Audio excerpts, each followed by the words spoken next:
side or one side?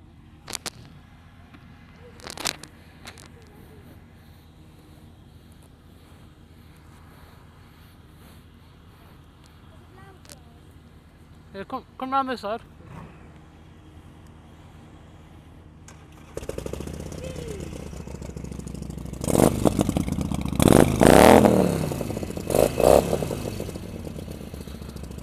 Alright guys, so we're going from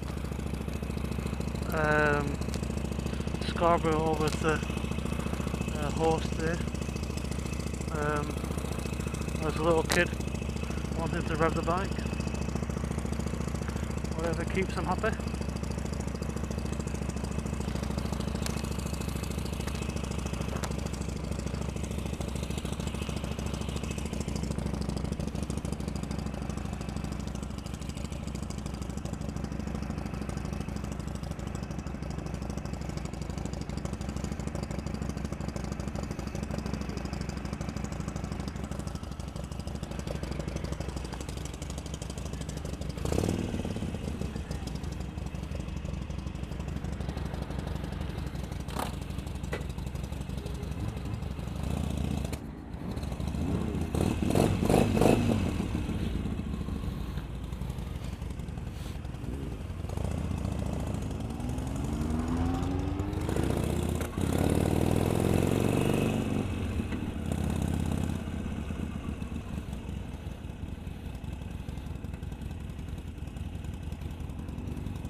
It's a hot, humid day today, guys.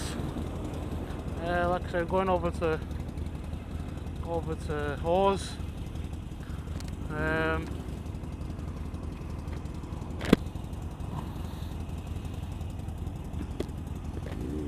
Going over to Hawes. Should be a really nice ride today. Weather's kept up as promised.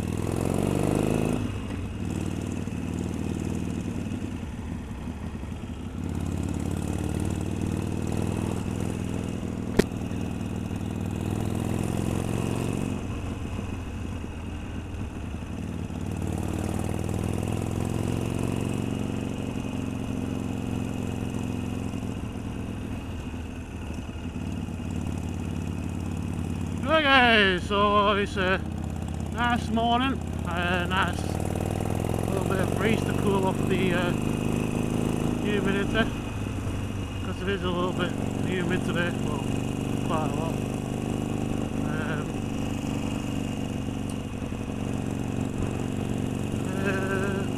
Yeah, so yesterday was a good ride. So just to recap, yesterday went from York through to Scarborough, and it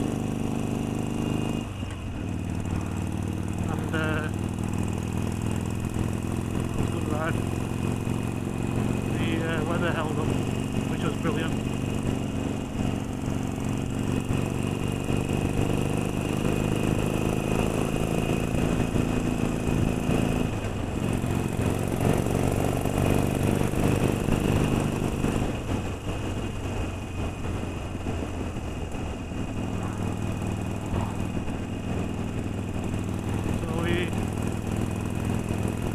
Convoy again, Indian at front, CV650, CVF 1000, and I'm the trailer right to the back.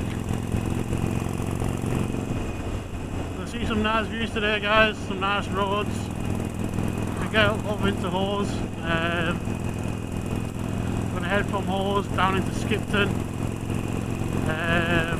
Skipton through back home, which is Burnley Nelson. And that'll at the end of the weekend tour, guys. Over the end of the weekend tour, there's more to come. There's always more to come, guys. Always more to come. I'll try and upload as much as I can.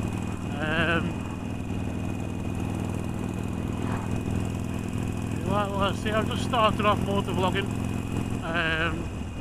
so hopefully as time goes on, our video content and video might be a little bit better. I thought if I'm going to do the riding, I'm going to vlog it, because obviously you guys watching could get an interest into the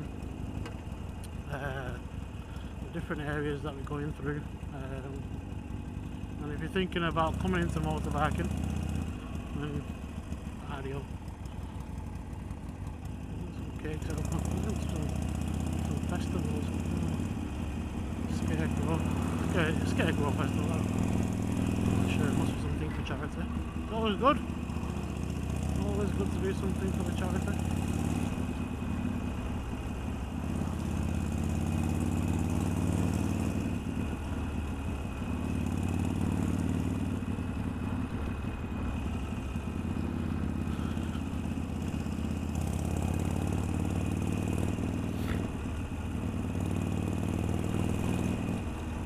About coming up to over in Yorkshire, some nice little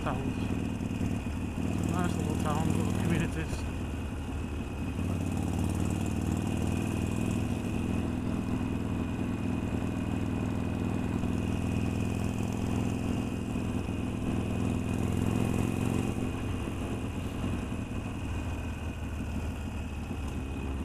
If we see anything of interest, pointed out here. It's a big old dog, isn't it? Right, so going back to the Harley, the last couple of days it's been brilliant.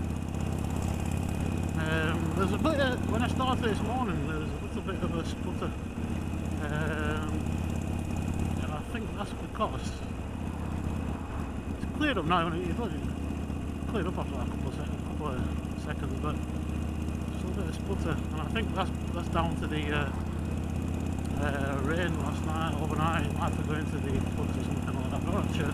Either way, it's really fine. It was only a couple of seconds. Everything's exposed on it, but overall the ride was great. Fantastic little bike. Like I said earlier on, the torque and the power is definitely there. You know, people might say it's a baby Harley, but don't forget, guys, it's got the legendary Evo engine, the Harley Evo engine. It's been around for years and years and years, trustworthy, and it's one of the best engines that Harley made, and that's probably one of the reasons why they've kept it into the sports range, because it's so reliable, ultra reliable. Oil changes, I would say every 3,000 to 5,000 miles, depending on how much you're riding it. It doesn't harm to give it an oil change. And there's a lot of other bikers out there that won't think oil change is necessary, but you want to keep the optimum performance and the life of your engine, and for the sake of what it costs to do an oil change, guys, always change your oil. 3,000 to 5,000 miles is what I would tend to say coming into Wycombe, guys. Wycombe.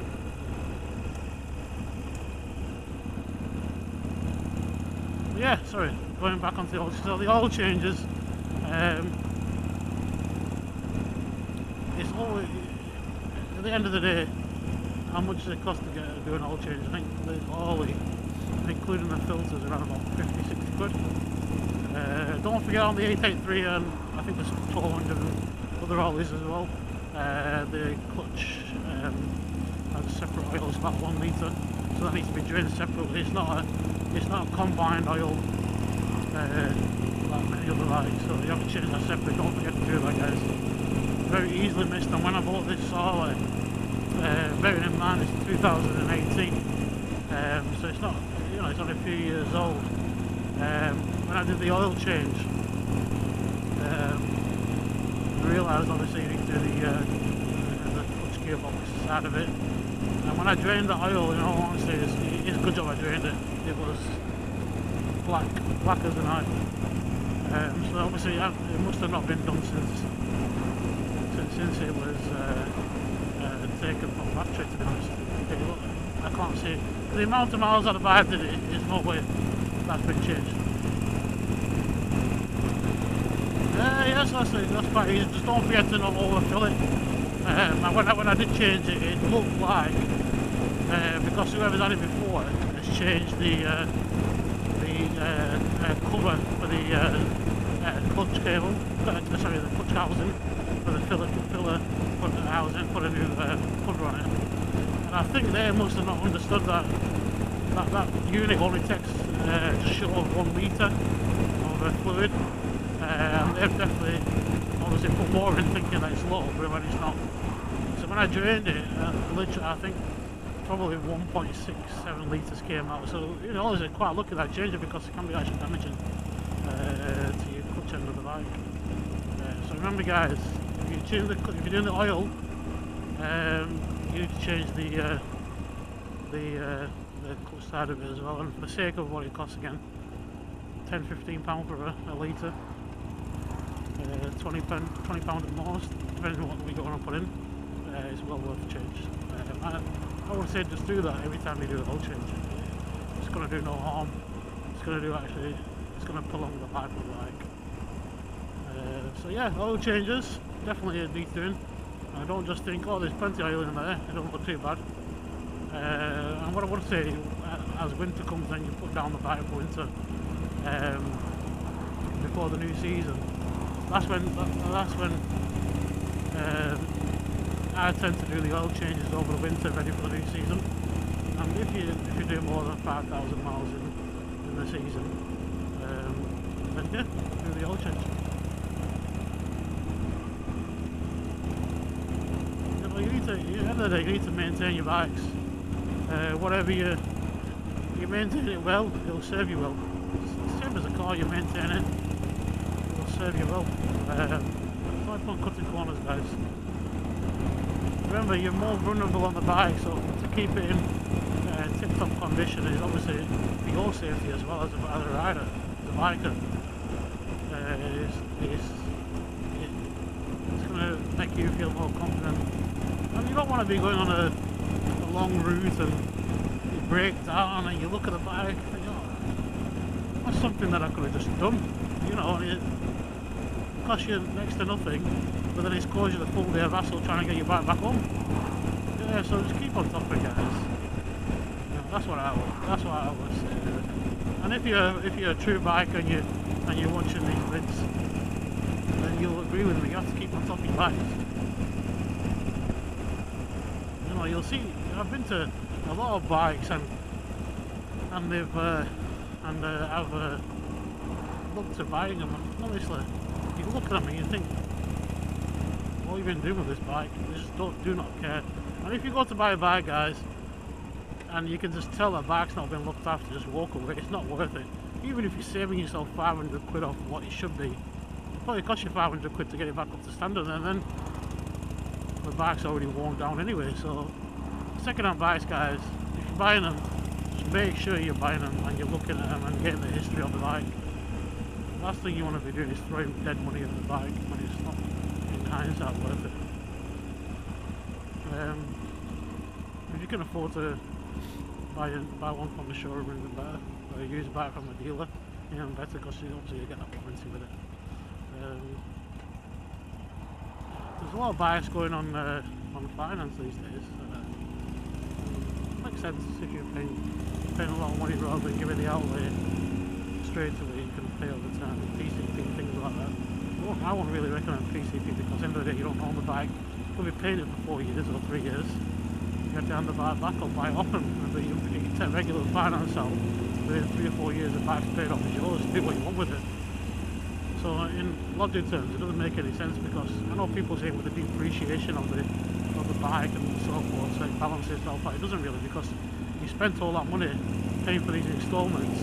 okay, it might depreciate, but at the end of the day, you're not going to get any money back. So if it depreciated, say 10 grand, and it's a 20 grand bike, and you give it back, you've got nothing. If you bought a bike on finance, you paid them payments, same as you would do with PCP, and the bike's only worth 10 grand, at least you're getting 10 grand back on your money. PCP, you don't get nothing back. Doesn't matter how much it depreciates or etc. So, yeah, PCP I wouldn't recommend it. Some people swear by PCP, but my personal opinion, it's only my opinion, guys. I'm not mocking the PCP world, but that's just my opinion.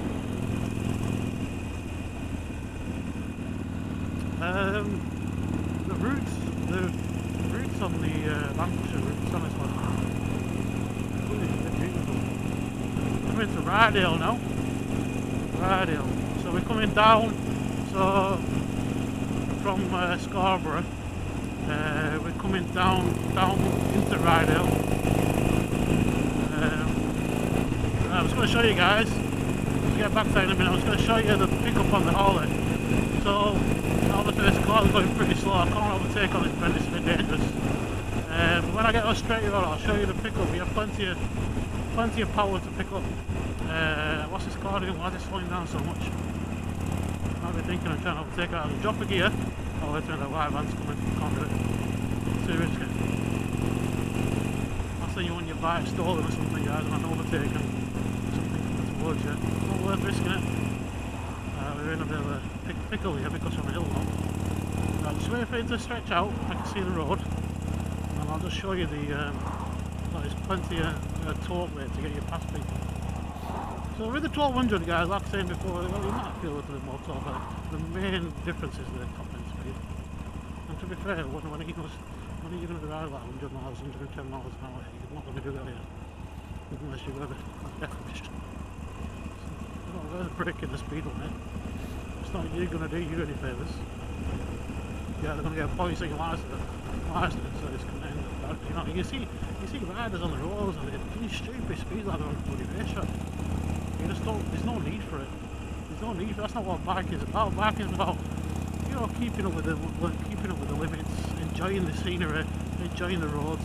And now look at these people like they're on the sports bikes or whatever, and they're bombing around the streets like nobody like on a racetrack. You want to go to a racetrack, guys? Go to a racetrack at least. You'll be half safe because it's set up for eventualities. Right, let's see where this car goes past and then try and do the overtake. I think I've got enough room. Come on, guys. Come on. On the road, honestly. I don't like this daisy. Yeah, let's drop it again.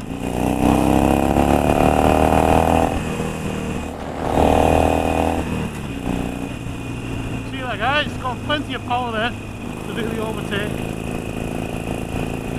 Just need to time it right. Make sure you're safe when you do the overtake. Yeah, it's got plenty of power. I love the bike. I don't think I'd part with it. I think if I'm going from this, I'd have to go to like a bigger Harley, one of the granddad Harleys, the big, you know, the big leagues. But to get into the Harley scene, it's definitely way to go. Cruiser-wise, I wouldn't say get anything else. The Harley has that distinctive sound. Everybody loves it, and you'll love it every time I'm on it. You know, I'm not getting bored of it. You don't have any back pain, things like that. Definitely, if you're gonna go for the Harley, you see a lot of Harleys they're dragged out with the drag bars. And yeah, it might look cool, but on a good ride, you're gonna get some. I start feeling a bit uncomfortable, guys. Well, like I say, when I bought this one, it came with the drag bars, and it was alright for a few hours, and you start feeling the pain. So basically, riding a sports bike, street bike setup on a Harley. That's not what it's about. You know. Now I put these mini apes on there. These are on a 10-inch lift.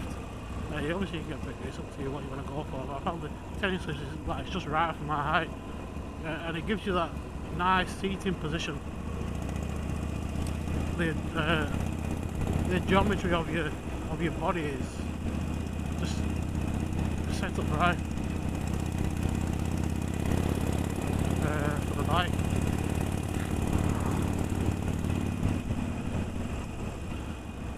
Right, so what's going on, that's happening on the road now. So we've got this tractor up front, everybody's slowing down. We need the green car really to do the overtake, and it looks like that green car's not going to do it. If the green car doesn't do it, guys, we're going to be probably stuck behind this tractor until it takes off. I'm hoping that the green car does it, unless my main man at the front overtakes. It's a bit of a risky overtake because you've got a military car. Tractor is about two and a half car lengths, so you've got literally 3 car lengths trying to overtake, and it takes a split second for the car to come the other way. Then you're in a dilemma. Then you back off as somebody already caught up to you. So you've got to time your overtakes right. You know, don't be stupid. Don't make stupid errors. Also, when you're on the roads, just watch out for the horse maneuver and things like that. You know, you just get something tight and definitely slip in. Forgive me guys if I'm talking to experienced bikers who are thinking, why are you telling me this? You already know all this, but believe me or not, some of the experienced bikers are careless. Very careless. I see it all the time when I'm out. Very careless. They think that because they're so confident that nothing's going to happen, but yeah, some of the risks that people take it's unreal. But mainly what I'm telling you all this, but it's mainly directed to the new riders who want to get into motorbiking. Start off with a 125. Get your CVT, get some hours behind you, and go for it. Honestly, I wouldn't say otherwise.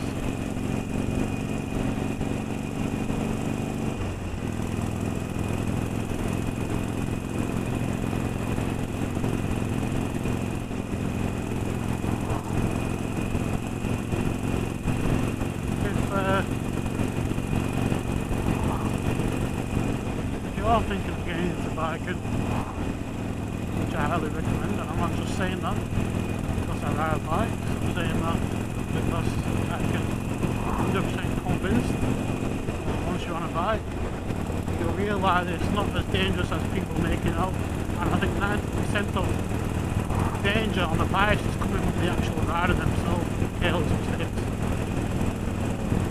You know, you need to be planning ahead. Always be on your toes. You can't switch off on your bike. And it'll make you a better driver in the car as well, in all honesty. When I did my bike license, it makes me more alert on the roads. Because when you're driving a car, you know, as soon as you pass your test, you forget everything. Well, you don't forget everything, you just don't want to do it. So you start driving, you know, there is some really bad drivers on the roads these days. Really bad. You know, thinking, especially the young lads nowadays, young with these cars and that, just driving like absolute lunatics. And it only takes that one error. You know, question guys, is there any need to drive 50, 60 miles an hour through a town? What's it going to achieve? You know, people are just going to look at you and think, what a beep beep. It's not going to make you look cool or anything like that. What makes you look cool is being on a bike. If you want to look cool, guys, get on a bike. Get yourself a Harley. Go for the Indian, you know. Look cool and be safe at the same time. Look at the people. It's like a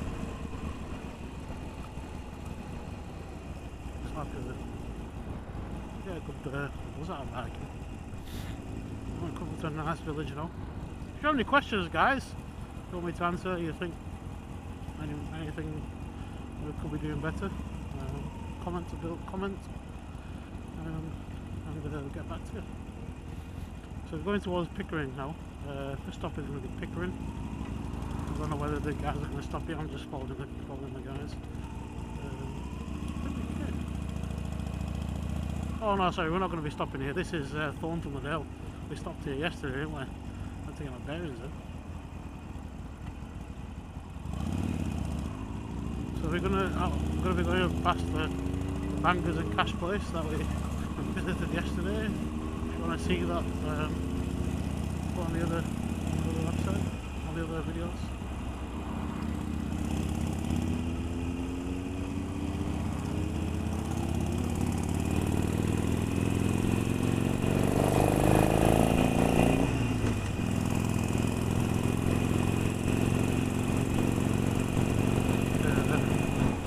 Into the Bankers and Cash, the Matthewson's auction yesterday.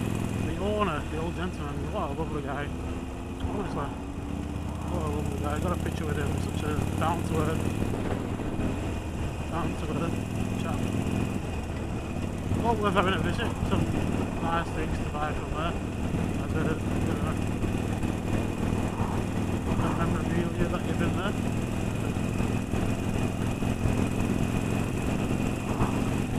Going back to biking, guys, the right at the front, the Indian, my brother, he wasn't in the biking at all. Even when I got my license, I said to him, get on the bike, get on the bikes. Oh no, he was very, very sceptical, like they're too dangerous, I don't feel safe enough on 2 wheels, etc, etc. 6 months later, guys, he took his test, and he's never looked back.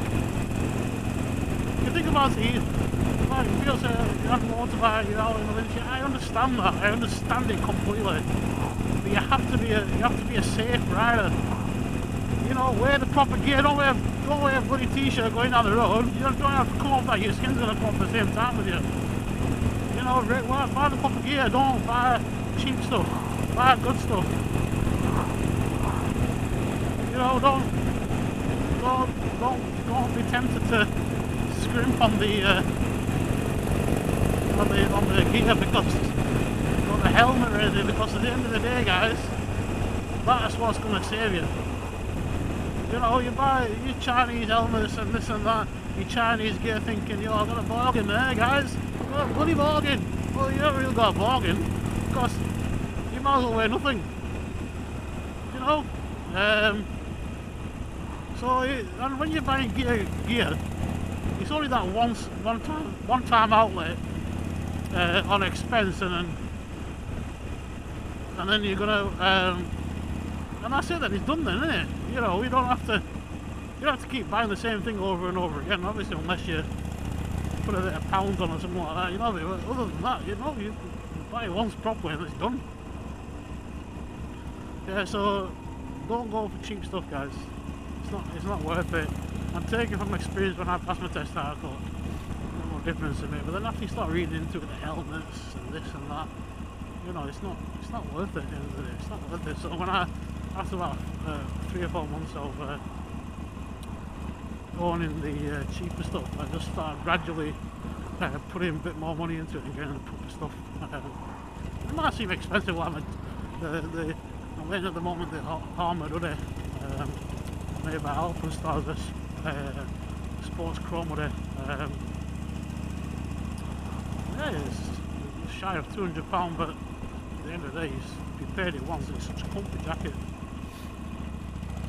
I ordered one, it came from a place, but they sent me the wrong size, and I was a bit disappointed. I had to order it from somewhere else.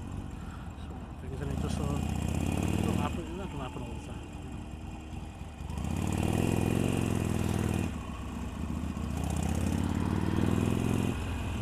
Yeah, so gear wise, always buy good.